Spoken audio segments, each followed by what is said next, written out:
মুহূৰ্তৰ আটাইতকৈ গুৰুত্বপূৰ্ণ খবৰ লৈ চেষ্টা কৰিছো অসমীয়াক দালাল আখ্যা দি অসমীয়া জাতিক দালাল আখ্যা দি অসমীয়া জাতিক ফ্ৰীতে খোৱা আখ্যা দি এতিয়া বিপদত পৰিছে বিএন সিঙৰ কন্যা তনু স্বাহী যিকোনো মুহূৰ্তত গ্ৰেপ্তাৰ হ'ব পাৰে শংকৰ জ্যোতিৰ দৰে হাতত ঘেনকাপ লাগিব পাৰে এতিয়া তনু স্বাহীৰ ইতিমধ্যে ৰাজ্যৰ ভিন্ন প্ৰান্তত 10খনতকৈ অধিক এজাহাৰ দাখিল কৰা হৈছে অসমীয়াক অপমান কৰা তনু স্বাহীৰ বিৰুদ্ধে আৰু 10খনতকৈ অধিক এজাহাৰৰ ইতিমধ্যে দাখিল কৰা হৈছে 48 ঘণ্টাৰ সময়সীমা বান্ধি দিছে এজাহাৰকাৰী দল সংগঠনসমূহে আৰু দল সংগঠন 10টাতকৈ অধিক দল সংগঠনে ইতিমধ্যে এজাহাৰ দাখিল কৰিছে অসমীয়া জাতিক অপমান কৰাক লৈ অসমীয়া জাতিক দালাল আখ্যা দিয়াক লৈ অসমীয়া জাতিক ফ্ৰীতে খোৱা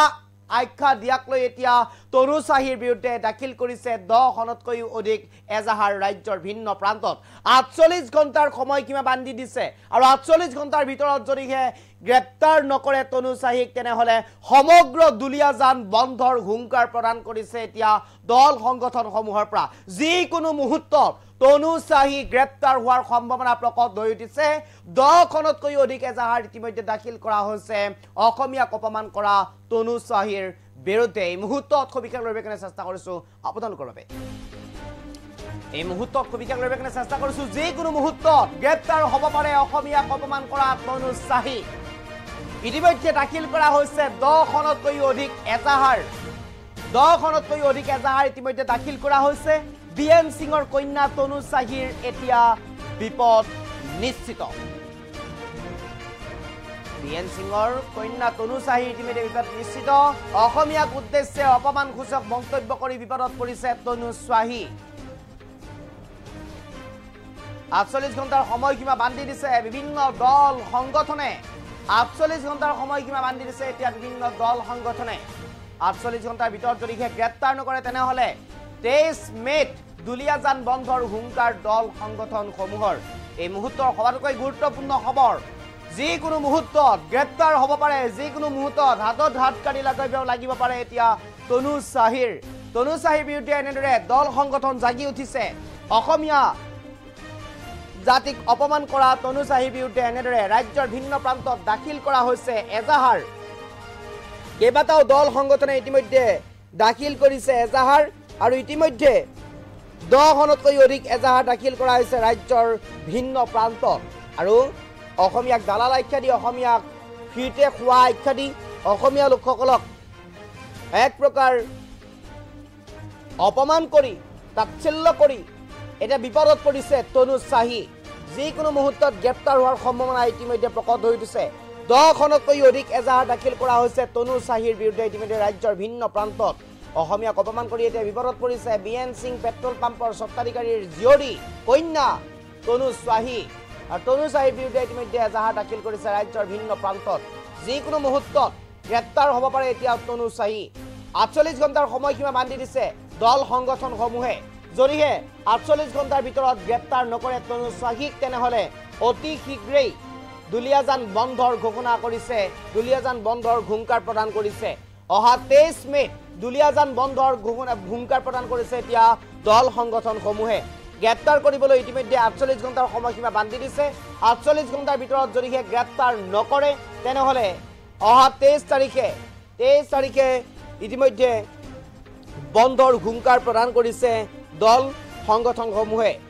আৰু বিএন সিং পেট্ৰল পাম্পত যে অনাকাংক্ষিত ঘটনা সংঘটিত হৈছিল এই অনাকাংক্ষিত ঘটনা সংঘটিত হোৱাৰ পিছতেই এক প্ৰকাৰ আছুৰ প্ৰাক্তন হাৰৰ সম্পাদক শংকৰজ্যোতি বৰুৱাক গ্ৰেপ্তাৰ কৰা হৈছিল আৰু গ্ৰেপ্তাৰ কৰি হাতত হাতকাৰি লগোৱাই আদালতৰ চৌহদত ঘূৰাই লৈ ফুৰিছিল আৰু সেই দৃশ্যতেই অস্বস্তিত পৰিছিল প্ৰতিগৰাকী অসমীয়া ব্যক্তি আৰু প্ৰতিবাদ সাব্যস্ত কৰিছিল প্ৰতিবাদ সাব্যস্ত কৰি এতিয়া ইতিমধ্যে তনু স্বাহীৰ বিৰুদ্ধে এজাহাৰ দাখিল কৰিছে ৰাজ্যৰ ভিন্ন প্ৰান্তত যিকোনো মুহূৰ্তত গ্ৰেপ্তাৰ হোৱাৰ সম্ভাৱনা প্ৰকট হৈ উঠিছে অহা 23 মেত অৰ্থাৎ পৰহি সম্পূৰ্ণ দুলিয়াজান বন্ধৰ হুংকাৰ প্ৰদান কৰিছে যদিহে 48 ঘণ্টাৰ ভিতৰত গ্ৰেপ্তাৰ নকৰে তনু স্বাহীক এই মুহূৰ্তত আমাৰ হাতত কিছু দৃশ্যাংশ আছে মন্তব্য আছে আমি আপোনাক শুনাব বিচাৰিম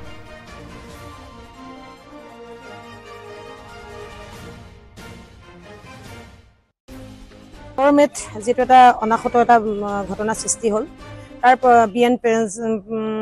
সিং পেট্ৰল ৰিপোৰ্ট তাৰ পৰিপ্ৰেক্ষিতত আমাৰ এজন প্ৰাক্তন ছাত্ৰ শংকৰজ্যোতি বৰুৱাক হেণ্ডকাপ লগাই চুচুৱাই ন্যায়ালয়লৈ যোৱা আমাৰ পৰিলক্ষিত হ'ল। কিন্তু তাৰ তদ্ৰুপ কিন্তু কাৰণ যিহেতু দুই পক্ষৰ মাজত সংঘাত হৈছিলে, তনু চাহি বোলা যুৱতীগৰাকীয়ে অসমীয়াৰ স্বাভিমান আঘাত নকৈ খুব বেয়া ধৰণে গালি গালাজ কৰিলে, কিন্তু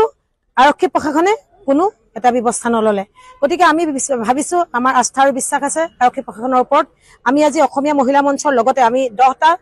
বিভিন্ন জাতি জনগোষ্ঠীয় সংগঠনে আমি তনু চাহিক গ্ৰেপ্তাৰৰ কাৰণে আমি এখন এজাহাৰ দিছো আৰু অহা 3 দিনৰ ভিতৰত যদি তেখেতক গ্ৰেপ্তাৰ নকৰে, আৰু আমি 3টা আমি দাবী জনাইছো এই সমূহ গোটেই এই বিক্ষিপ্ত ঘটনাটো। চাওক 17 মেত যিটো এটা অনাহত এটা ঘটনা সৃষ্টি হ'ল, তাৰ BN সিং পেট্ৰল ডিপুত, তাৰ পৰিপ্ৰেক্ষিতত আমাৰ এজন প্ৰাক্তন ছাত্ৰ শংকৰজ্যোতি বৰুৱাক হেণ্ডকাপ লগাই চুচুৱাই ন্যায়ালয়লৈ যোৱা আমাৰ পৰিলক্ষিত হ'ল। কিন্তু তাৰ তদ্ৰুপ কিন্তু কাৰণ যিহেতু দুই পক্ষৰ মাজত সংঘাত হৈছিলে,